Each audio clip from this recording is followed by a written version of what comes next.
Good evening, everyone, and welcome to our August Mass Call, hosted by Imagine Black and the Equitable Giving Circle. My name is Keith Tervalon, and I'm the manager of Field and Organizing here at Imagine Black. I'm honored to open this space with all of you tonight as we ground ourselves in the spirit of Black August. Excuse me. Black August is not just another date on the calendar.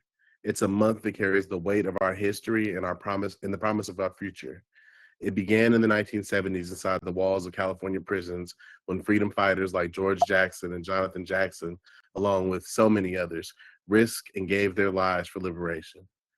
It was created by incarcerated people who refused to allow their conditions to strip them of dignity, strategy, and vision. They claimed August as a time for remembrance, reflection, and recommitment. Over the years, Black August has grown into a sacred tradition for many of us in the movement. It is a time to study, to honor our martyrs, to deepen our discipline, and prepare ourselves for the long struggle ahead. Black August teaches us that our fight is not just about survival, it's about transformation. It's about turning pain into purpose and isolation into collective power. That's why, for many of us, Black August is as essential as any holiday. It reminds us that freedom is not given, it's built by people who dare to resist even in the harshest conditions. I also want to be clear about something else. Too often we see August watered down or repackaged as Black Business Month. While it is crucial to uplift Black entrepreneurs, we know that capitalism will not liberate us. Capitalism thrives on exploitation, extraction, and inequality. It tells us that our worth is measured by profit, but Black August reminds us that our worth is rooted in our humanity, our culture, and our collective power. Black August calls us to reject the idea that buying and selling will save us, instead to invest in our people, our communities, and our movements. So, tonight, as we come together, we're not centering profit or consumption. We are centering liberation. We are centering the leadership of Black people and the work of Imagine Black and Equitable Giving Circle. We are centering solidarity, strategy, and love for one another. So here's what you can expect from our time together here this evening. We're going to share our recent wins, discuss challenges we're facing, provide updates on how we're sustaining our work through fundraising, and highlight opportunities for you to plug in the upcoming events. Toward the end, we'll open our space for questions and reflections, and then we'll close with clear next steps for how we can build together. As we begin, I want you to hold on to this truth. Black August is a call to action. It's a reminder that we're part of a long legacy of freedom fighters who believed in us. They believed in us before we even got here. And now it's our turn to carry that torch forward. With that grounding, let's move into the work we've been building together. I want to start with our recent wins. So we're going to start by celebrating our recent wins. We know that in times of struggle, we have to make space to honor the victories that remind us that our efforts are worth it. So first, I'll pass it to our family at EGC to share some highlights. AJ, take it away. Hi. Thank you for that beautiful introduction and grounding us in the work and the purpose of Black August. My name is AJ McCrary. I'm one of the co-founders and executive director of Equitable Giving Circle. Honored to be in community with you all tonight. Some recent wins for EGC. Our back to school event just happened and we served about 300 kiddos, Black students from preschool to high school, through senior year high school. Absolutely amazing. It's our 6th annual one. We do backpacks, school supplies, shoes, coats, books, all kinds of stuff. And it's just a really beautiful, So as a win, we are moving this week, which doesn't really feel like a win, but it is a new chapter. It's a new adventure. So we're going to be moving from 42nd and Prescott to the Levin Center, which is on 20th and Killingsworth. So we'll be over by Alberta Park now. I would say two other wins. This month I have raised over $140,000, which is really helpful in keeping our work moving and going. I think people get really excited about this collective work, whether it's, back to school or these kinds of events or our food programming at EGC. but all of this work takes money. So really excited about that. And then I would say, honestly, that we're still trekking along. It feels like a really big win right now that we're still holding steady, because it is some really interesting, trying times. Yeah, so there's some of our wins. It's kind of just a really like a low level what we're doing over at EGC. Always encourage folks, if you're not on our newsletter, to sign up. It's on, I'll drop it in the chat, or follow us on social media just so you can stay up to date with what we got going on, because we are always moving and shaking and have no plans to stop. Yeah. Hell yeah. Thank you so much for sharing, AJ. Now Imagine Black will share some of our wins and the impact we've been making together. Up next is Joy Alise. Thank you so much. I love hearing about what Equitable Giving Circle is up to and ways that we can connect our work. So thank you, AJ, for sharing that. Thank you for grounding us with Black August. My name is Joy Alise. She's really proud to share some of the wins and things that we've been working on, and some of the challenges I know Keith is going to dive a little bit deeper into, but we just finished legislative session this year. So every year, our elected officials at this, that we elect to our local House and Senate come together to create the laws or update the laws and the budget that keeps our services going and keeps the folks that we care about well. I'm really excited that we were able to work with some of our great partners, like through the coalition, the Child Care Coalition for All, where we were able to push for just more dollars for childcare. I'm going to talk a little bit, I know Keith's going to talk a little bit more about the challenges, but I do want to say a win around childcare that I think is really important. A little bit early in the session, the governor got quite a lot of pressure from rich business owners and just the rich folks who live in Portland to try to put a stop to Preschool for All. Preschool for All is a program that we put on the ballot and we voted for. We wanted to make sure that we were centering kids and parents and things that they need in this moment to contribute to our society and just be well. And contribute is not even always the goal, just be their full, beautiful selves. And it was really disheartening earlier this year when the governor tried to eliminate this program, again, a program that people voted for. She tried to do so without coming back to the people. So she tried to circumvent the will of the people to eliminate Preschool for All in Multnomah County. But our community stood up. Many people rallied, they came together, they stood their ground and really sent letters and made phone calls and showed up to say, like, we will not allow this to happen. This kind of collective action was really, really important, and a reminder that, like, when we come together, we are powerful and we win and we can accomplish things. There's still some Preschool for All drama that's happening. I'm not gonna lie to you that I know Keith's gonna talk a little bit later about, but the stats are really clear. He's gonna go through it, but like, Black children are in this program, Black and brown children are in this program, parents are benefiting. Nothing is perfect, but in this phase of piloting something that is an alternative to keep us well, it's really important to remember that when we come together, we do win. Another thing that I will share for a win really quickly is that we had the pleasure of hosting a Reimagining Public Safety Summit earlier this April. We worked with some great organizations like Equitable Giving Circle and folks around the state to bring delegations together.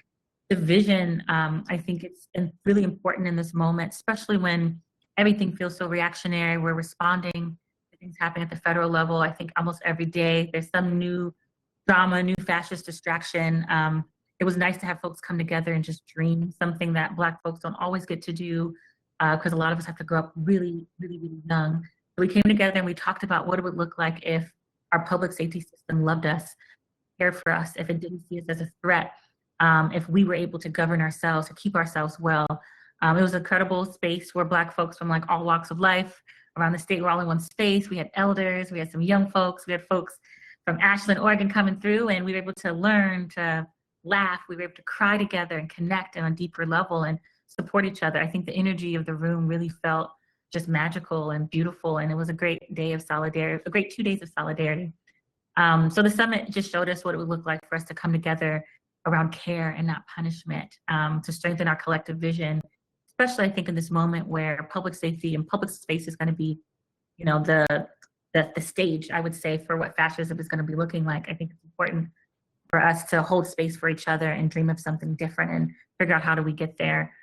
There's some links that I know probably going to be thrown in the chat if they haven't already. Well, thank you. I'll throw them in there. But if you're interested in learning more about the Reimagine Public Safety Project, I'll put a link in the chat. We are doing a survey right now for Black folks. Thank you, Dion, for throwing in the chat. We're all doing a survey for Black folks. So if you identify as Black or in the African diaspora, we ask you please take the survey and weigh in on what you think public safety should look like in Oregon. What would it look like if we loved Black people? What are the programs you wish you had? What are the programs you wish you would stop funding so we can make room to fund the things that keep us well, like food systems and housing and healthcare? There's so much there, but I'm really proud. And yeah, we also did a really great Earth Day event in April that I'm happy to talk a little bit about a little bit later, but in the continuation. But on that note, maybe I'll pass it to Keith because I can rant and talk all day, but I'm really proud of the work that we're able to do and the momentum and just reminding folks that we're stronger together, and any opportunity we can come together to build solidarity and unlearn and learn together, I think is really important. But yeah, I'll pass it to Keith. Thank you so much, Joy Elise, for highlighting the bright side of what's been going on for Preschool for All. Unfortunately, as we know, the battle was won for Preschool for All in the very moment where they were trying to get rid of it underneath our noses, but the fight still goes on, the war still goes on. So even as we celebrate wins, we have to be real about the challenges we face. And one of the biggest right now is still the fight to protect Preschool for All. As Joy said, Governor Kotek and some of the state legislators have been spreading misinformation about the program, suggesting that it does not reach families in need or that it duplicates other programs. That's simply not true. The reality is that Preschool for All is the boldest step Oregon has taken towards universal early childhood education, and it's working. Right now, 96% of available preschool slots are filled, and 89% of enrolled families are low income. For parents, especially working mothers, the program has been a game changer, offering flexibility with 10-hour days and a real relief from the cost of childcare. Instead of protecting and expanding this program, the governor has tried to undermine it by proposing challenges that would delay or even dismantle the program altogether. Pausing the tax that funds Preschool for All would harm families, teachers, and providers. It would also move us further away from the North Star goal of universal preschool access by 2030. We know that the wealthiest households of Multnomah County are growing, and families making $500,000 a year have tripled since 2019, while low and middle income families are struggling with rising costs. Cutting back on Preschool for All to give tax breaks to the wealthy makes absolutely no sense. Public investments like this one return so much to our communities. Every dollar invested in universal preschool comes back nearly tenfold in economic growth, workforce participation, and reduced public costs down the line. The challenge we face is clear.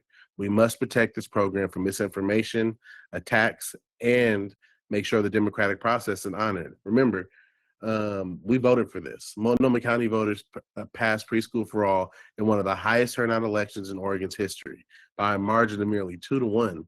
The people made their voices clear. Now we must keep standing together to make sure those voices are respected.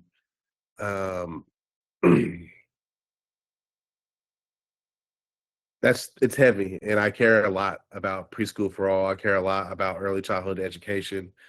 Full transparency, I'm a father. My daughter is involved in early childhood, and it's the best part of her day. She looks forward to going every day, and as a father, that warms my heart, but it also breaks my heart to know that I have the privilege to send my daughter to a preschool. I have the privilege to be able to pay. I make a decent amount of money so I can put the bill for preschool. But if I couldn't, what would I do and where would she be?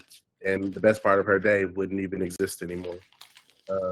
So by saying that, I want to pass to AJ for AJ to talk about the ongoing challenges for EGC. Take it away.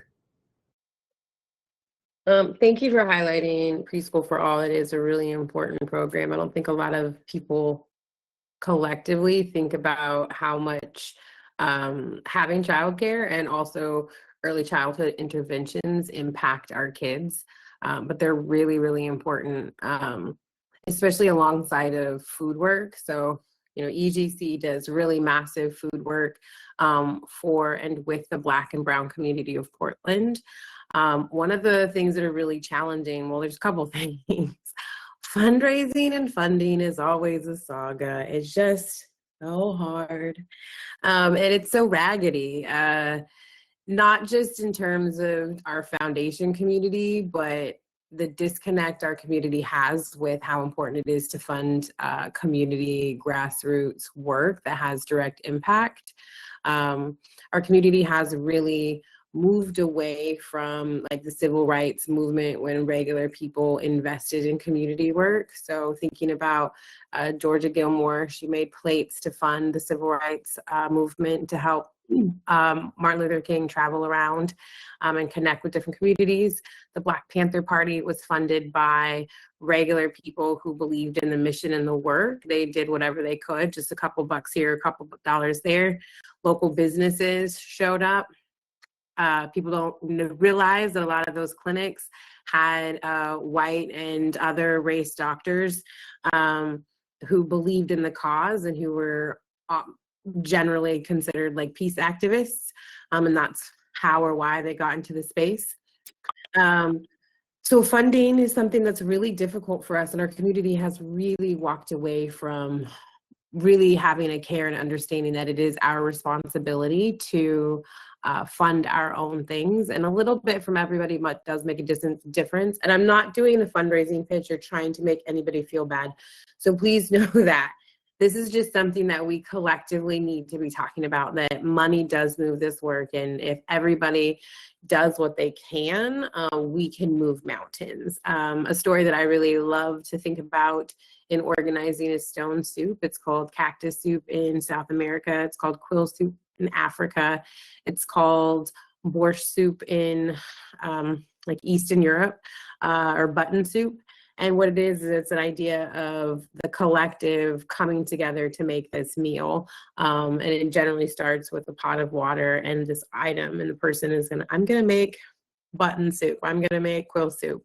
And which a quill and water or button water doesn't sound very interesting, but then the community rallies. I got carrots, I got some salt and pepper, I have some onions, I have this, I have that, and then they make a feast. And so, yeah, for us, fundraising, trying to get our community to like come back to that mentality is something that I'm aggressively working on, and I use that word intentionally. So that's something that is like really hard. And if this is something that you're interested, please reach out. I'm always excited to chat with people, like how we're collectively bringing more people in. Another thing that's really difficult, like within the fundraising landscape, is also just those that have resources don't really see the value or the importance of the work that we do, whether that be a foundation or somebody who is really wealthy. And so that is a lot to manage. And it's not just EGC that's dealing with this. This is all of our smaller grassroots organizations really are, this is something that we just all have to, we grind through and figure it out, but it is a hurdle that we're all dealing with. So fundraising for sure is something, and just like how we're talking about it in community. Another thing for EGC that's been a kerfuffle is space. We've been trying to get into our own permanent building, and that has just been really challenging, and meeting with different building owners, and it has been an array of different experiences. And what it really boils down is racism is alive and well in Portland. Those are like two really, I just want to say like high level things that we are working through. The other thing that is important or like is difficult within our work and within my work specifically is pushing food systems. A lot of people make the assumption that food is a human right, and it should be a human right, but due to the United States government and Israel, it's not a human right anywhere in the world. And this is something that our government is actively, aggressively blocking. And so because food is not a human right, there isn't food systems work happening at a city level. So thinking city of Portland metro, a county level, which would be like Multnomah County, Clackamas County, Washington County, or at the state level, which would then be thinking about not just our state, but how it's working with our regional area. There's no care or work around food systems because food's not a human right. And the only food systems that are really uplifted are food systems which are more just capitalism moving food. So not really thinking about who is getting the food, just who's making money off of the food. So there's a lot of work to be done, education around food systems and getting people to get excited or passionate or concerned.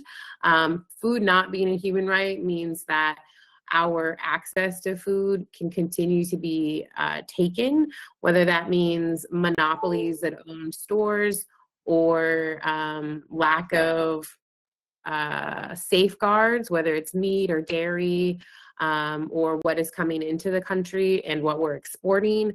So food systems getting like, and not just this, it's talked about in these like roundabout ways. I was on a call this morning that this group gets together once a month and we just talk about hungry people. I don't, I'm usually stretching, but it's the silliest thing. And it's, yeah, so those are some of the challenges. And as somebody who's very interested in pushing food systems to actually start building safeguards and networks so that we're getting food to folks, our farmers still should be paid and we're getting food to folks.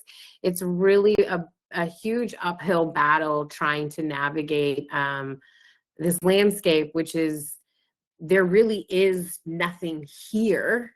And a lot of these spaces want to talk about like food systems from a capitalistic endeavor. And the last thing I'll say about this is when a lot of our larger food system workers, so think Oregon Food Bank, Urban Gleaners here in Portland, and Oregon Food Bank works across the strait, why have they not done any work to get food as a human right, even in a small rural town or a coastal town, which is more progressive?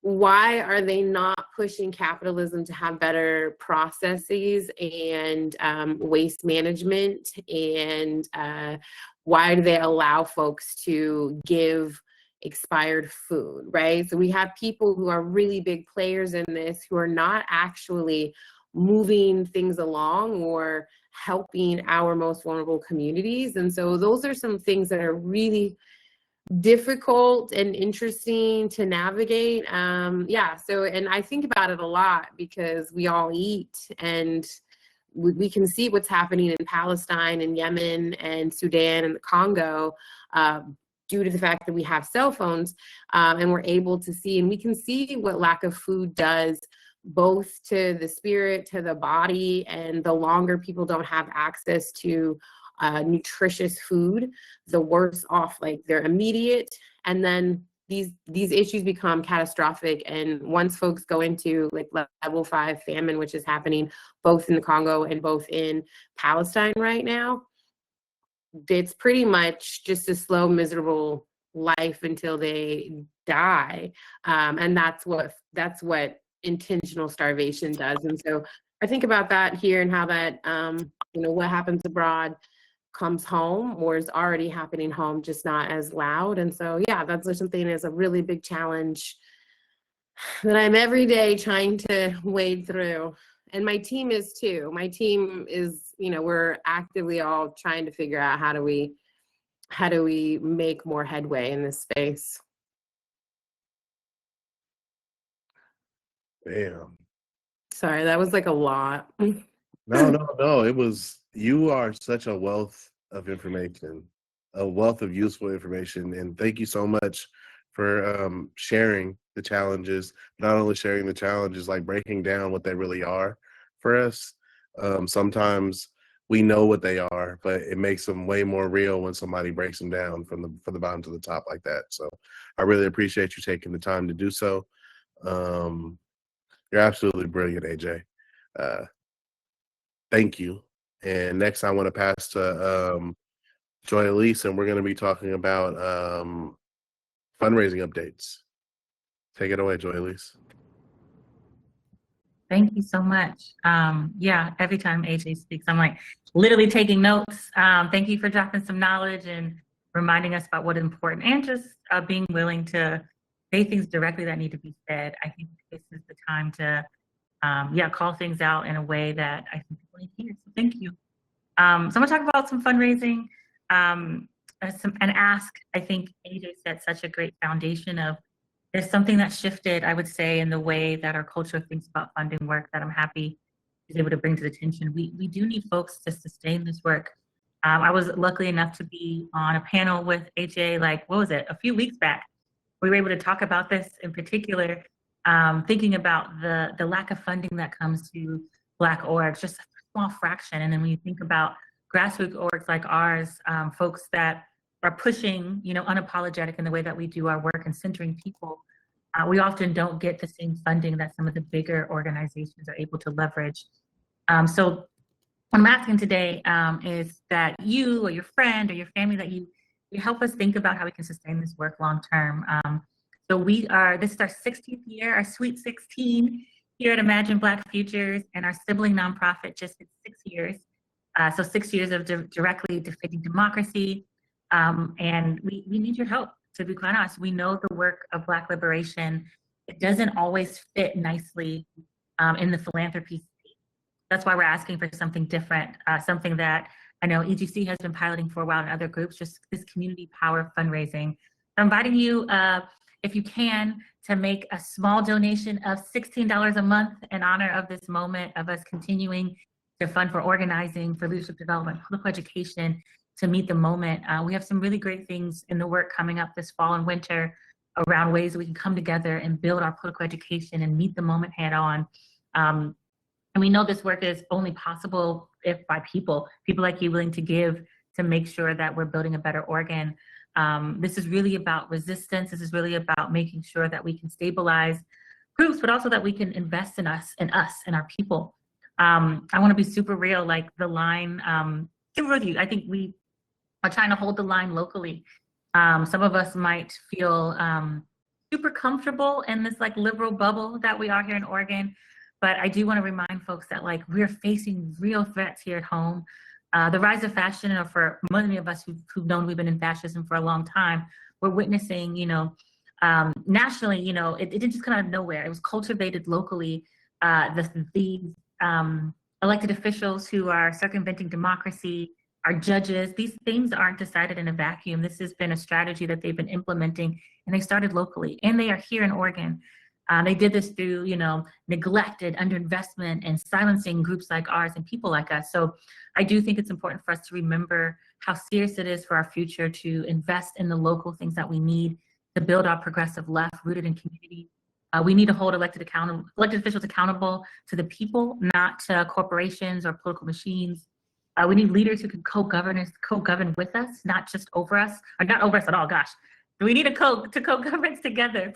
And we can't do this without sustaining our grassroots powered organizations like Equitable Giving Circle, like groups like Afro Village, like Imagine Black. There's so many Black Futures Farm. There's so many groups that are holding the line, Black and non-binary, that aren't afraid to say the hard things, that are pushing, that are dreaming beyond what is offered to us. So if you can, I'm asking that, I'm gonna put a link in the chat, or maybe one of my good friends will put a link in the chat, that you got us for $16 a month. And that you're thinking about how we can defend and expand democracy. I recognize that democracy has been a term that a lot of the, I would say just the white dominant culture have weaponized against us. But I want to remind us, like, democracy is ours. It's for ours to cultivate. At its core is about us coming together and deciding for ourselves. It's about self-determination. And we need to make sure we don't lose it. I don't trust a lot of these folks to make decisions on my behalf. I know a lot of you do not. And it's our job to hold them accountable. And voting is the bare minimum. Organizing is actually the goal. So I invite you to be a part of this political hub, to invest in liberation, to help us build what philanthropy won't fund. I know there's links probably thrown in the chat. If you got us, we would love to build with you. So that's my quick ask. I'm gonna pass it back to Keith. Thank you, Joy Alise. That was dope. I work here and I got 16. I for sure got it. So I will fill out the form. Thank you for that. Thank you for sharing. Everything you said, super important, and you had some fire quotes in there. So we appreciate that. Next up is AJ, more fundraising updates. Take it away, AJ. Um, well, it costs a little over a year. Every year, it's about $1.2 million a year to sustain the work that EGC does, and that is to feed 400 Black and Brown families a week with food that we buy from local Black and Brown farmers. We also have a bunch of other programming outside of our food programming from our Healthy Birth, Healthy Families program, where we're supporting families who have just welcomed a new baby with monthly supplies, formula, food.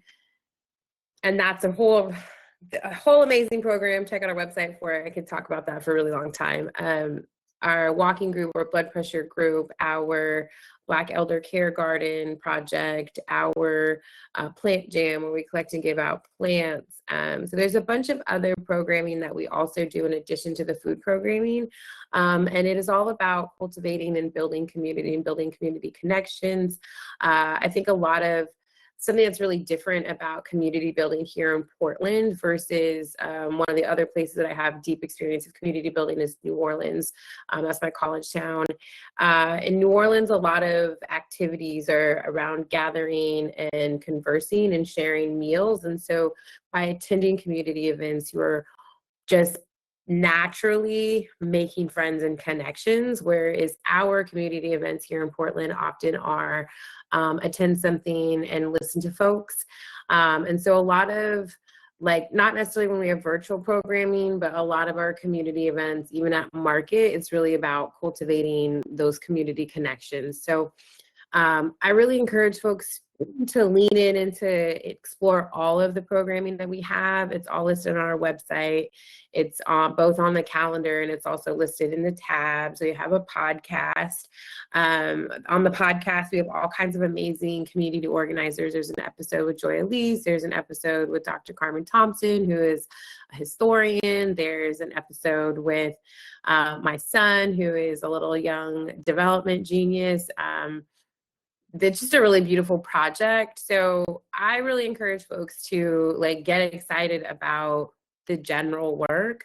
Oftentimes people think about community work and I think we forget about all of the small care, non-exciting things, right? Like protests are really important and we should attend those if that makes sense for us, but also making sure that our neighbors are fed, also making sure that the kids have, back to school supplies, also making sure that our elders are being talked to, supported, like through our Elder Garden Project, being able to help elders who've been cultivating garden spaces for, 25 years plus, having that support and people checking on them really makes a difference in their health and their wellness. And so when we're thinking about how we're sustaining this work, it is so much more than often meets the surface. And democracy work, community care work, mutual aid, it's all about tending to our relationships with each other. And so the same way that we think about tending to those relationships, we also have to tend to how it's funded, right? And making sure that our work has space, that we're able to pay our staff, that we're able to buy the things that we need for events. The thing that's really special about smaller organizations is that we're often really intentional about where we spend our money. And so we're intentionally making sure that we're buying stuff from local, whether it's a restaurant or a food vendor or a local artist, or connecting with other local folks.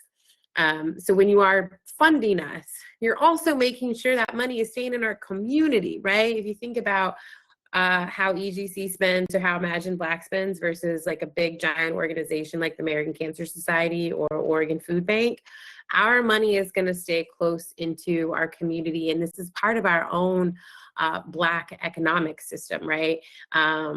EGC spends over $500,000 a year on food from local Black and Brown farmers here in our our just little Portland region. That's a lot of money just on to make sure our folks are fed every single week, fresh food. But that's a big investment into our local agricultural community.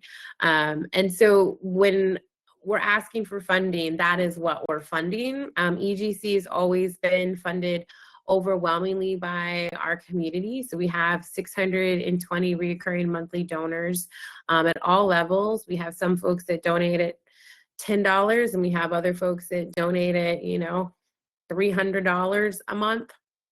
We're trying to grow that 620 recurring monthly donors to about 3,500. And that will allow us to serve more individuals, more families through our weekly food programming. It'll allow us to serve more folks through our Healthy Family, Healthy Birth program, which is much needed. Doula services are important, but what are families doing without diapers or formula or just support for the babies? Like, kids are very expensive. It allows us to really lean into our work. It'll allow us to bring back our housing program. So when you're funding us, that is what this work is doing. It is actually going directly in the community. And also the other thing that is really special about grassroots orgs, both Imagine Black and EGC, is we are consistently hiring Black folks from our community and making sure that they have good wages, healthcare. This is something I just had with a grant. They were asking me about EGC's equity policy. Something that was really important for me when we first started is everyone has healthcare and it's fully paid for by EGC. And that is a really small benefit that we're able to give our very hardworking staff. And they were like, oh, we've never even seen anything like that from an equity standpoint.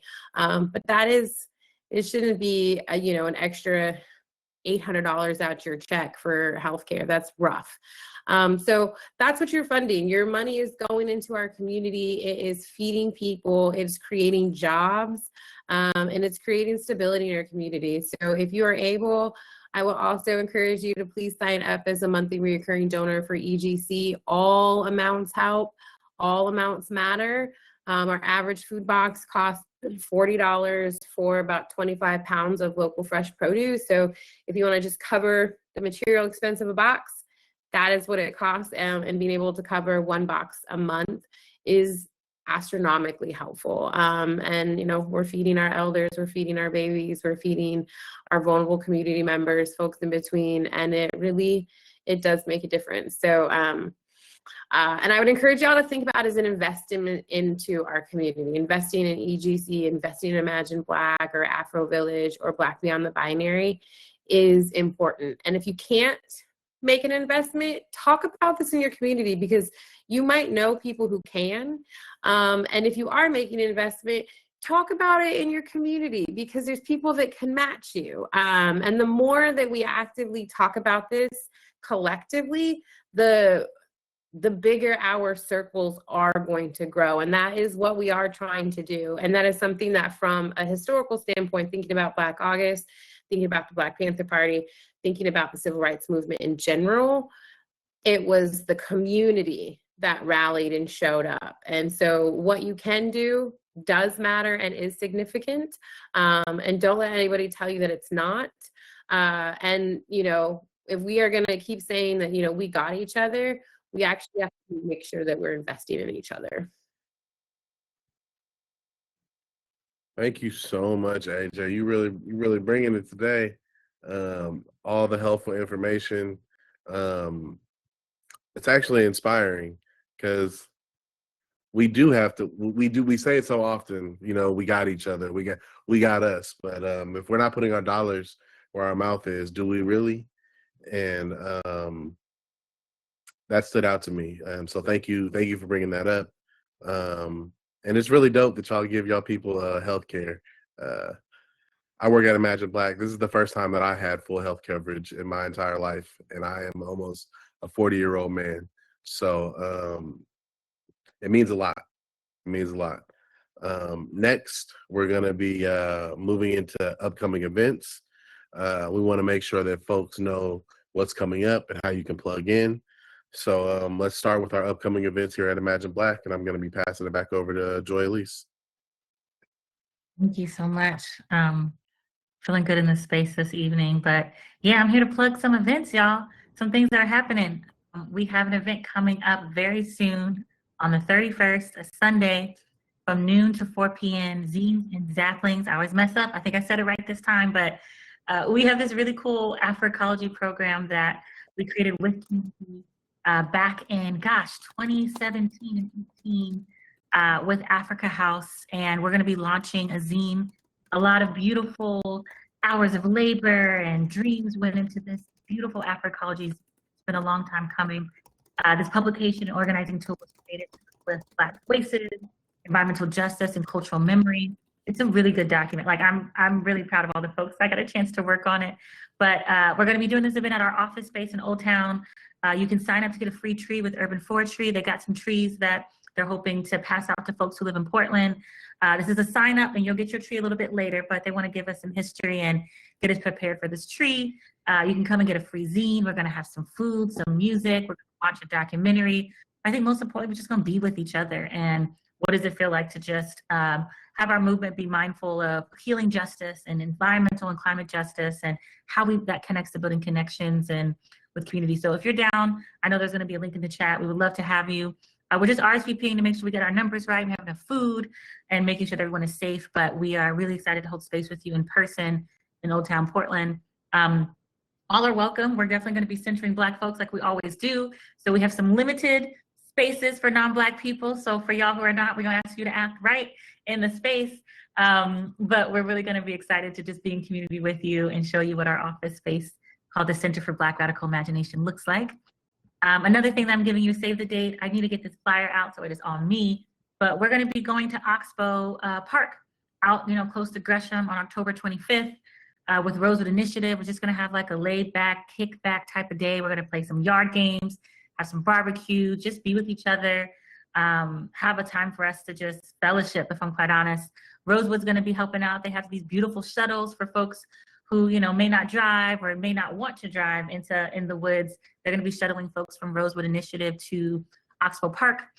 Fun story or fun history, that park was actually protected by a Black woman. She fought really hard and advocated to make sure that Oxbow Park was protected for us to use, and we're going to honor her and be in the space. So look out for an update from us in a couple weeks on the Black Possibilities app and email. If you haven't signed up for the Black Possibilities app, this is a great time to do so. We're going to just be in community, eat food, and chill. And yeah, I will pass it to AJ to share some upcoming events and what's going on. So kind of the big thing this week is there is no market because we are moving, and I know that's always a disappointment, but we're moving. Regular deliveries, home delivery is happening this week, so that was our compromise. Next week, market will be popping at the Levin Center. I also have a bunch of plants, so Plant Jam will be represented at our weekly market. I have a bunch of really beautiful plants that the Oregon Associated of Nurseries gave us to pass out in October, and I don't have the date set yet because it has just been a shit show of a summer, and I just own that. We are supposed to be having a 5-year celebration because EGC made 5 years this year, which feels like such an accomplishment, especially in this landscape of food system work, which is not super hospitable, but super proud of that. So we will be having some kind of celebration in October, and the theme this year for me has been like low maintenance, so it's probably not going to be extravagant, but it'll still be fun. Holiday extravaganza is December 13th, so if you're an individual that would like to participate in being a recipient, keep an eye out that. Sign up for our newsletter because we start making announcements for signups for that probably in November. And if you're an individual who wants to come volunteer, sign up for a volunteer on our website. And if you're an individual who wants to help collect items, send me an email and I can drop my email in the chat. I don't know, we just kind of have regular stuff, walking group, blood pressure. Walking group happens the 2nd and 4th Saturday of every month. So it's coming up this weekend. Blood pressure group is the first Saturday, the 2nd Saturday every month. So those are kind of the programs that will see through the end of the year for us. And then we have a little lull, and then it just like all the magic just pops back up in the new year. So it's kind of what we got going on. Definitely come check us out, the new site. If you are also interested in volunteering in the Black Elder Garden Project, sign up to volunteer on our website. We are still out in the gardens 3 Saturdays a month. Each one, we've got one in North Portland, one in Northeast Portland, and one in Southwest Portland. So you can sign up for that via our volunteer. It's just this, yeah, you won't see the dates yet. You got to sign up as an actual volunteer, but yeah. Just kind of the same old for us, and everything is listed on our event page on our website. So I tell folks to get familiar with that and check that out fairly regularly, just to stay up to date or follow our newsletter. Yeah, that's kind of what we got going on. Hell yeah, so many wonderful events we have coming up. So much care has gone into planning them, so I hope to see all y'all there, you know. We put on these things for y'all, not just because we want to do it, it's because we think that y'all want to come. So it'd be nice to see y'all there. Looking forward to it. Next is our Q&A section. So if you have any questions, put them in the chat. Questions about what we've talked about today. Our upcoming events, our fundraising efforts, our challenges. Please feel free to put them in the chat, and I'll do my best to answer them. I'll do my best. AJ will do their best. Joy Elise will do their best. It's a community thing. I don't have all the answers. I want to start off by saying that. So I'm going to give a little time for people to formulate their answers if they do. But if not, we'll be moving on to next steps and ending the mass call. But I'm going to give you a few minutes to formulate your questions if you have any. Or we could take this time if Joy Elise or AJ has anything else that we didn't get to that they had on their heart that they'd like to talk about. Questions for each other, maybe. I just, in the spirit of Black August and the spirit of community building, I really encourage y'all to find a friend and to come out to events in person. I do think that COVID has really disrupted our relationship building. Mask, do it outside, like make safe choices for yourself, ask questions in advance, but we really do need to spend time together. We really do. That is the magic of building. It doesn't work if we're just sending out emails to you. Like, we actually want to get to know you.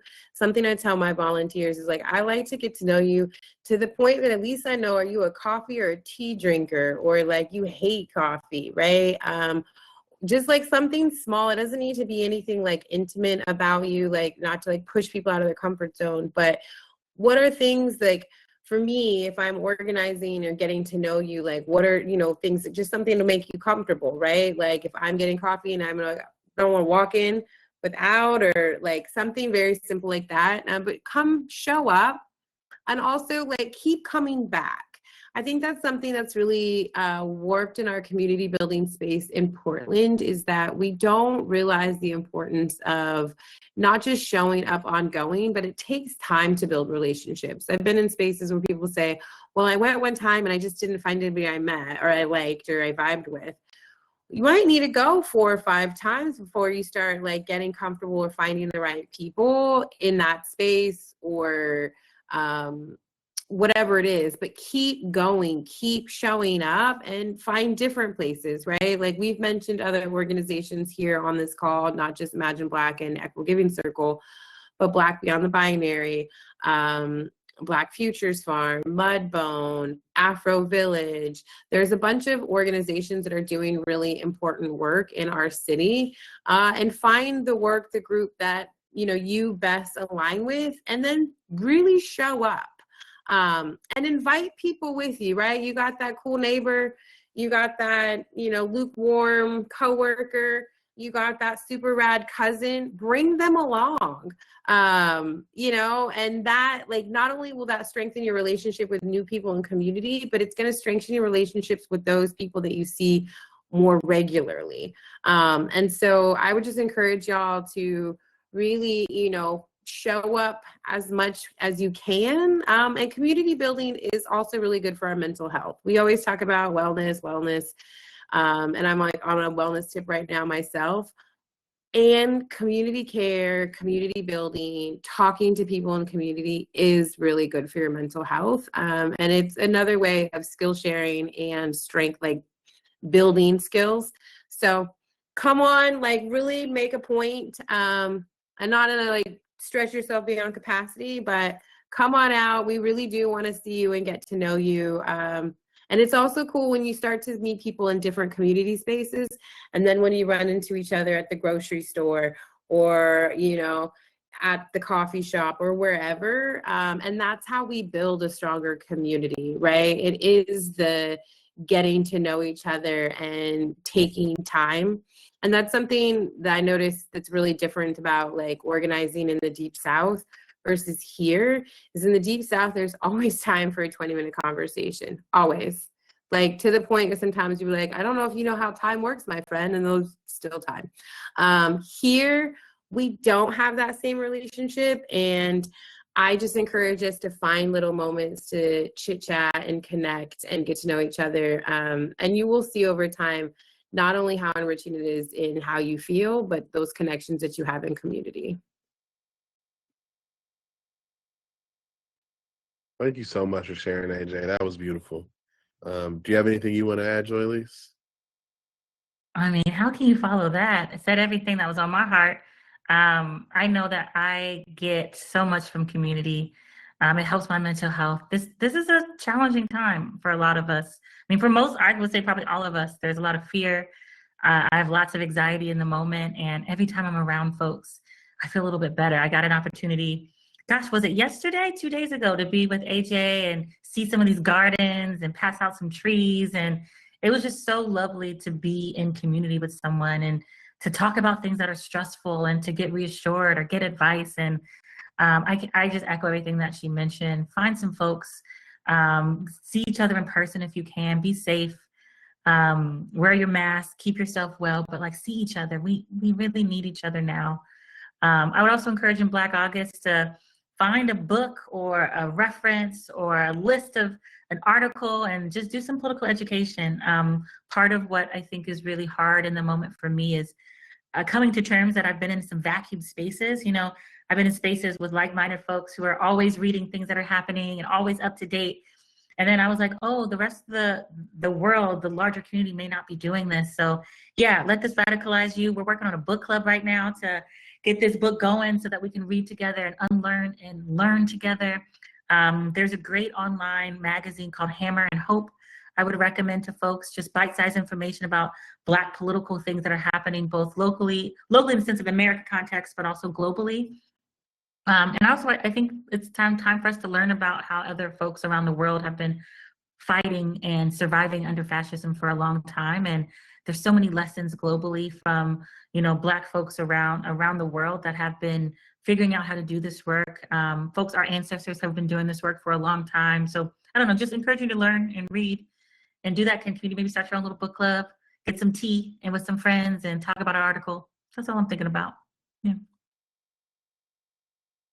Oh, I see some things in the chat. Ooh, this book. I got to read this Sky Full of Elephant that AJ put me on literally like 2 days ago. If you want some Afrofuturist book, yeah, that one seems like it's going to be a good one. Yeah, definitely. Part of Black August, it is in the starting of it, and this the momentum of this month is about reading and education. So definitely find a book. And if you are following the Black Panther Party or excited about their work in any way, it was a requirement of them to read for 2 hours a day to be an active Panther. So, which is actually a lot more difficult than I think we ever talk about. My personal workaround a chapter a day. But definitely in the spirit of Black August, like really lean into reading and really lean into making that a habit. And the more it becomes a habit, not only are you going to grow as an individual, but it is really good for your brain, especially in this time when we are fighting AI. I know that's right. And we are coming up on 6:30. So there's just a few things I wanted to say. First, one of the next steps we have at Imagine Black is please RSVP for the Zines and Saplings. We want to share space with you. We want to meet you. We want to hang out with you. We want to laugh with you. Show up. We're going to have a great time. I'm going to be there. Joy's going to be there. We're all going to be there. It's going to be fun. Next, come kick it with us at Aqua Park, October 25th. Like I said, we're going to have barbecue. It's going to be a nice day. Fingers crossed. It's gonna be warm. Ain't gonna be no rain. We're gonna be out there. We're gonna be kicking it. We're gonna be playing these games. I want to get to know our folks. I want to get out there in our community, and y'all are our community. So please come join us. Remember, sign up. I got 16. And is there anything, EGC? Any next steps for y'all? No, thanks for being here, y'all. All right. Thank you, everybody. We want to respect your time at 6:31. We love you so much for coming. As usual, I appreciate y'all on a Tuesday for coming out here when you could have been doing something else. There was other things that I could have been doing, but I'm here too. So thanks for coming, and we'll see you at the next one. We'll see you at the next event. We'll see you at the next live stream. We'll see you at the next kickback. Make sure that we do see you, though. Thank you for coming, and peace out, y'all.